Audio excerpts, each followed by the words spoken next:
को इस वक्त की बड़ी खबर बताते हैं, जहां नाव पलटने से 2 लोग लापता हो गए। 3 लोगों का सुरक्षित रेस्क्यू किया गया है। कोसी और गंगा संगम स्थल की घटना बताई जा रही है। डेंगी नाव से हादसा हुआ है। मछली मारने के लिए ये सभी गए हुए थे। जानकारी के मुताबिक मछली मारने के लिए 5 लोग गए थे। कुर्सेला थाना इलाके में हादसा हुआ है। तो बड़ी खबर आपको कटिहार से बता रहे हैं, जहां ये बड़ा नाव हादसा हो गया। 5 लोग डेंगी नाव के जरिए मछली मारने गए थे, तभी हादसे का शिकार हो गए। 3 लोगों को सुरक्षित बाहर निकाला गया है, बाकी 2 की तलाश जारी है। 5 व्यक्ति था उस पर, जिस पर 3 आदमी ऊपर किया गया है बड़ी नाव से। 2 आदमी अभी भी लापता है। कौन कौन थे और कितने जो 3 लोग बरामद हो गए उसका क्या नाम है? वो सुदामा चौधरी, इंदल मंडल उर्फ रणवीर मंडल और एक वकील परिहार है, जो कि 2 आदमी निषाद टोला खेरिया का है और 1 आदमी पत्थर टोला का। जो लापता है उसका क्या नाम है? उनका नाम फुलेश्वर मंडल है और एक संतलाल मंडल और संतलाल सानी। देखिए, कटिहार में ये बड़ा नाव हादसा हो गया है। तस्वीरें भी आपके टीवी स्क्रीन पर आपको दिखा रहे हैं। जानकारी के मुताबिक 5 लोग डेंगी नाव पर सवार होकर मछली मारने के लिए गए थे और तभी हादसे का शिकार हो गए हैं। जैसे ही आसपास के लोगों को जानकारी मिली, 3 लोगों को किसी तरीके से बाहर सुरक्षित निकाल लिया गया है। जो आसपास मौजूद लोग थे, गोताखोरों की वजह से 3 लोगों को सुरक्षित बाहर निकाल लिया गया, लेकिन 2 अभी भी लापता बताए जा रहे हैं और 2 लोगों की तलाश जारी है। न्यूज 18 संवाददाता सुब्रत गुहा अधिक जानकारी के साथ जुड़ गए।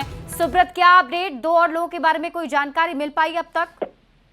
देखिए, अभी फिलहाल खोजबीन जारी है और मजिस्ट्रेट भी तैनात कर दिया गया है और तमाम जो सिस्टम है उसको भी लगा रहे हैं, लेकिन अब तक दोनों जो लापता व्यक्ति बरामद नहीं हुआ है, जबकि 3 लोगों को पहले ही बड़े नाव के सहारे निकाला गया है, स्थानीय मछुआरा के सहयोग से निकाला गया, लेकिन अब तक 2 लोग लापता है। शुक्रिया इस अपडेट के लिए सुब्रत। बढ़ते हैं आगे और अगली खबर आपको औरंगाबाद से बताते हैं, जहां एक बार फिर बेखौफ चोरों का आतंक देखने को मिला है। जहां चोरों ने एक घर में घुसकर न सिर्फ लाखों रुपए की चोरी को अंजाम दिया, बल्कि घर में मौजूद 60 साल की अंजनी देवी की चाकू से गोदकर हत्या भी कर दी। घटना जिले के गोह थाना क्षेत्र के मीरपुर गांव की है, जहां चोरों ने एक घर में घुसकर पहले तो 20 लाख रुपए के नगद और दूसरे सामान की चोरी कर ली, और जब घर में मौजूद महिला ने चोरों को रोकने की कोशिश की तो चोरों ने चाकू से गोदकर बेरहमी से महिला की हत्या कर दी है। अभी चूंकि पूरी टीम आई हुई है, हमारी एफएसएल की टीम और डॉग स्क्वाड के साथ हम लोग इसमें अनुसंधान में लगे हुए हैं। प्रयास है कि जल्दी इसमें इनके घर के सामान भी गायब है, ज्वेलरी वगैरह सब इनका गायब है, अलमीरा टूटा हुआ है। तो प्रथम दृष्टया यही प्रतीत हो रहा है कि वो चोरी के इरादे से कोई इनके घर में घुसा था और संभवतः विरोध के कारण महिला की हत्या कर दी। और इस बीच आपको बड़ी खबर मौसम से जुड़ी हुई बताते हैं। बिहार में मौसम विभाग की तरफ से अलर्ट जारी किया गया है। आपदा प्रबंधन प्राधिकार ने अलर्ट जारी किया है। बिहार में रेड और ऑरेंज अलर्ट जारी किए गए हैं, जिसके तहत बताया गया है कि आंधी, बारिश और ठनका गिरने की संभावना है। मधेपुरा, अररिया, पूर्णिया में अलर्ट है, तो किशनगंज, लखीसराय में भी अलर्ट जारी किया गया। फिर मुंगेर, खगड़िया के लिए भी अलर्ट जारी किया गया है। शाम 4:33 तक के लिए ये अलर्ट जारी किया गया है और लोगों से बाहर नहीं निकलने की अपील भी की गई है। तो रावण दहन में भी बाधा बन सकता है आज का मौसम। तो पटना में तेज बारिश, रावण वध का आयोजन फीका पड़ता हुआ दिख रहा है, क्योंकि पटना में तेज बारिश हो रही है। बारिश के बाद भी लेकिन गांधी मैदान में लोग जरूर डटे हुए हैं। रावण का पुतला हालांकि क्षतिग्रस्त हो गया है। आपको बता दें कि इस बार वाटरप्रूफ पुतला बनाया गया था, लेकिन खबर अभी मिल रही है कि गांधी मैदान में रावण का जो पुतला है वो क्षतिग्रस्त हो गया है और बारिश की वजह से हो सकता है कि रावण दहन के आयोजन में खलल पड़े। लेकिन जो लोग हैं वो अभी भी पटना के गांधी मैदान में मौजूद हैं। जैसे कि आपको पता है, विजयादशमी के मौके पर एक बड़ा आयोजन पटना के ऐतिहासिक गांधी मैदान में किया जाता है, जहां आज भी ये कार्यक्रम होना है।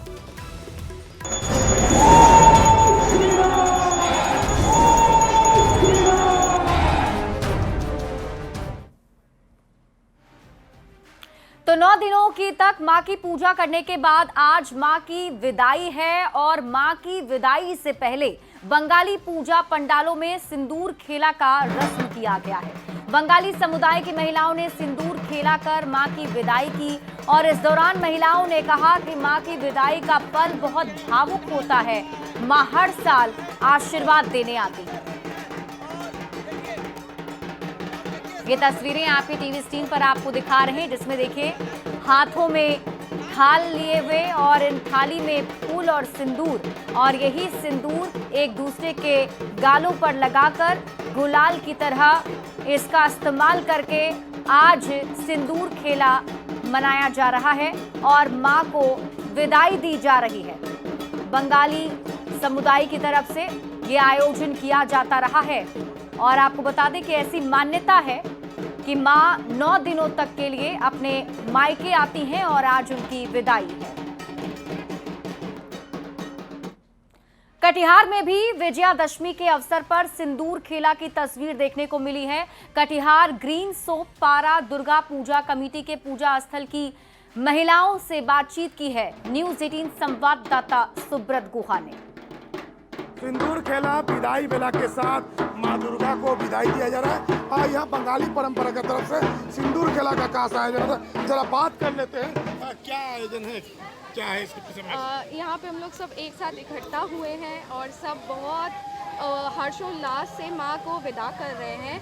पहले हम लोग माँ का मुंह मीठा करते हैं, माँ को सिंदूर अर्पण करते हैं और फिर हम लोग एक साथ सिंदूर खेलते हैं और हमारे घर की वृद्धि हो, सब सुख शांति से एक साल रहे और फिर अगले साल फिर इसी परंपरा को हम लोग फिर से जी सके, तो इसी को हम लोग कंटिन्यू करते हैं। क्या नाम है? मेरा नाम अंकिता है। क्या मैसेज है सिंदूर खेला के? ये खेलने से सबका मतलब घर में सुख शांति रहता है, सबका जीवन में शांति रहे, सुख शांति रहे, माँ भी फिर अगले साल आए और सबको अच्छा से रखे। क्या नाम है? मूंग।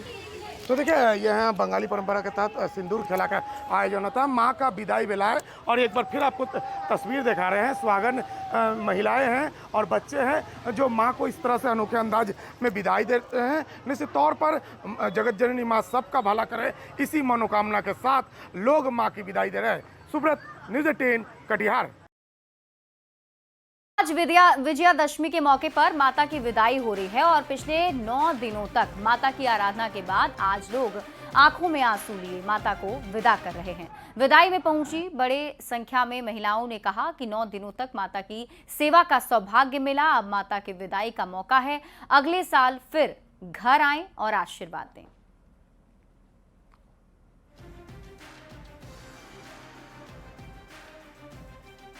सासाराम में भी एक बांसुरी वादक अपनी बांसुरी की धुन से माता को विदाई दे रहे हैं। सासाराम के रहने वाले सुदेश्वर बांसुरी वादक हैं और वो अपनी बांसुरी से माता के विदाई का मधुर तान बिखेर रहे हैं।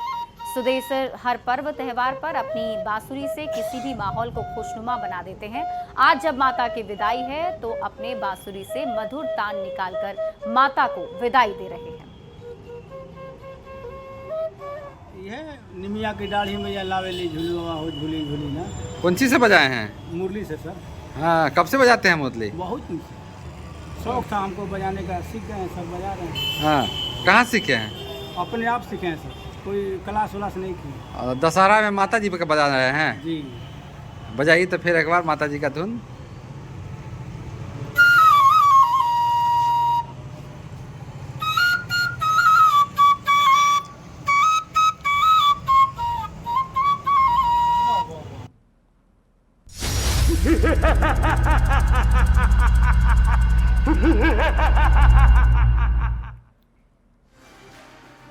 तो देखिए, देश भर में आज पूरे धूमधाम के साथ रावण दहन किया जाएगा और पटना के ऐतिहासिक गांधी मैदान में भी रावण दहन की पूरी तैयारी कर ली गई है। और इस बार आपको बता दें कि रावण का जो पुतला बनाया गया है वो 80 फीट का है। 75 फीट का पुतला मेघनाथ और 70 फीट के कुंभकर्ण को बनाया गया है जो आज जलाए जाएंगे। शाम को इन तीनों के पुतले का दहन किया जाएगा और ये तस्वीर आपके टीवी स्क्रीन पर आपको दिखा रहे हैं, जहां सबसे लंबा 80 फीट का पुतला रावण का बनाया गया है। तो पटना के गांधी मैदान में रावण दहन की तैयारी भी अब अंतिम चरण में है। इसमें बड़ी संख्या में लोगों की भीड़ उमड़ती है, तो ऐसे में पटना में ट्रैफिक व्यवस्था में व्यापक बदलाव किए गए हैं। सबसे पहले देखिए कहां और किन रास्तों पर गाड़ियों की एंट्री रोक दी गई है, तो हम आपको ये पूरी जानकारी देते हैं क्योंकि अभी रावण दहन कार्यक्रम होना है और उससे पहले ट्रैफिक रूट में बड़ा बदलाव किया गया है।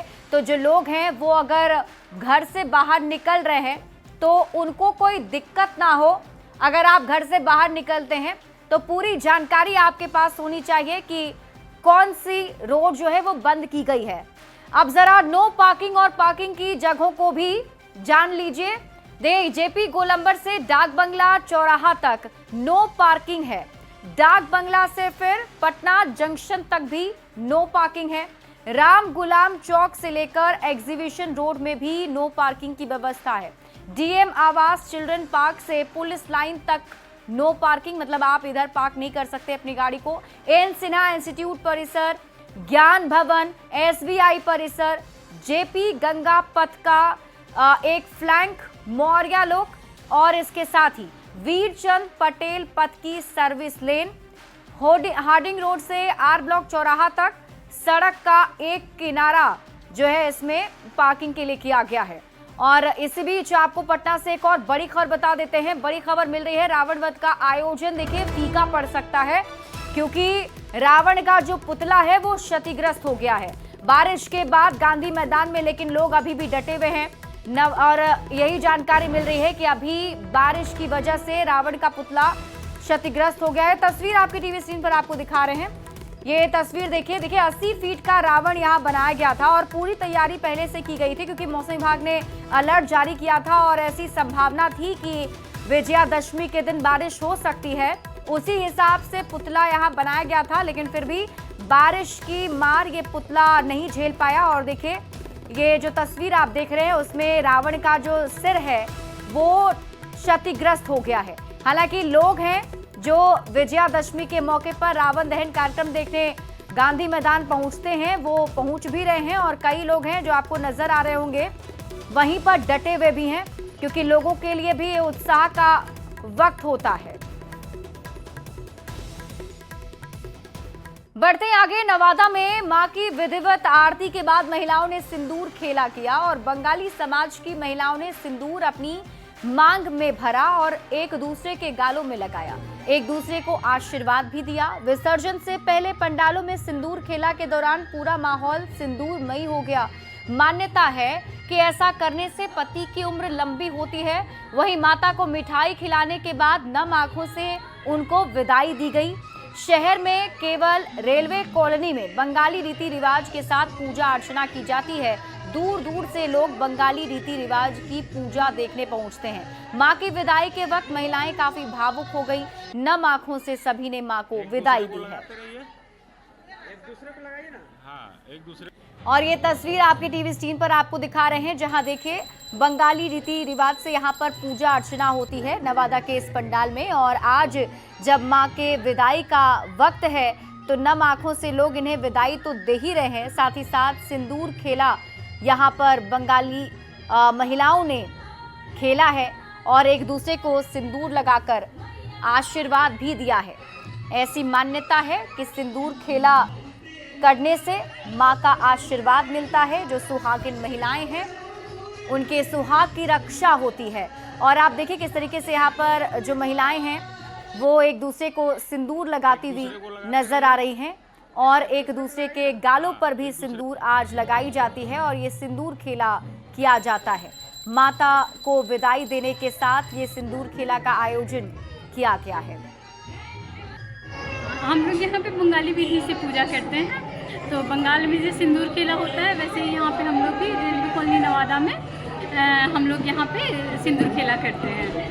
देवी माँ की दशमी के दिन, विदाई के दिन सिंदूर खेला करते हैं, देवी माँ को विदा करते हैं। खेला एक ऐसे तो बंगाली का उत्सव कहा जाता है, लेकिन हमारे भारत में जैसा कि हमारा सबका आस्था है कि बंगाली हो बिहारी हो हम सब मिलकर सभी धर्म को मानते हैं, सभी का नियम को कर रहे हैं। इसीलिए हम बिहार में भी अब सिंदूर खेला जो है यहाँ पे इस पूजा पंडाल में बहुत दिनों से खेला जा रहा है और उसी का उत्सव आज हम सब मना रहे हैं और हमें ये करके हर साल बहुत अच्छा लगता है और हम इस दिन का बहुत।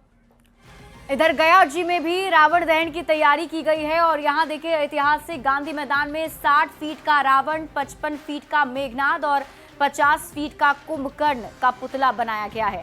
रावण दहन समारोह को लेकर गांधी मैदान में सुरक्षा के पुख्ता इंतजाम भी किए गए हैं। 10 से 12 गेट खोल दिए गए हैं ताकि किसी भी तरह की परेशानी ना हो। गांधी मैदान में भी इस बार रावण दहन का आयोजन किया जा रहा है, जिसकी तैयारी जो है लगभग पूरी कर ली गई है। आपको बता दें कि गांधी मैदान में सुरक्षा व्यवस्था सही चाक चौबंद किया गया है। आपको बता दें कि रावण, कुंभकर्ण और मेघनाद के पुतले को खड़ा किया जा रहा है। हालांकि यह पुतला एक दिन पहले ही खड़ा कर दिया जाता था, लेकिन बारिश के कारण इसे आज खड़ा किया जा रहा है। वहीं गांधी मैदान में आज अत्यधिक भीड़ होगी। इसको लेकर गांधी मैदान में 10 से 12 गेट खोले गए हैं ताकि लोगों को आने जाने में किसी प्रकार की समस्या नहीं हो। वहीं आयोजन के द्वारा रावण दहन में विशेष आतिशबाजी की भी व्यवस्था किया गया है। साथ ही दिल्ली से पंजाबी ढोल मंगाया गया है। तो वहीं सुरक्षा को लेकर चप्पे चप्पे पर पुलिस बल की तैनाती की गई है। 67 सालों से ये 68वां साल है और गया में ये इसका शोभा यात्रा स्टेशन रोड से निकलते हुए जीवी रोड होते हुए और गांधी मैदान पहुंचेगा शाम को 5 बजे। चैरिटेबल ट्रस्ट के तरफ से सभी गया के नागरिकों को निमंत्रण देना चाहेंगे, आप आइए, पूरे परिवार के साथ आइए। पूरी व्यवस्था यहाँ है, लाइट की है, सुरक्षा की व्यवस्था है। हम लोग को प्रशासन की तरफ से बहुत सपोर्ट मिला हुआ है। हर गेट पर मजिस्ट्रेट की तैनाती की गई है। दर्जनों सीसीटीवी कैमरे भी लगाए गए हैं जो असामाजिक तत्वों पर पैनी निगाहें रखेगी। तो निश्चित तौर पर आज देर शाम जो है काफी भीड़ गांधी मैदान में होगी और रावण वध का आयोजन देखेंगे। एलन लिली, न्यूज 18 गया जी। तो न्यूज 18 बिहार झारखंड पर आपको रावण दहन की हर एक तस्वीर दिखाएंगे। फिलहाल इस बुलेटिन में अभी के लिए बस इतना ही। आप देखते रहिए न्यूज 18 बिहार झारखंड।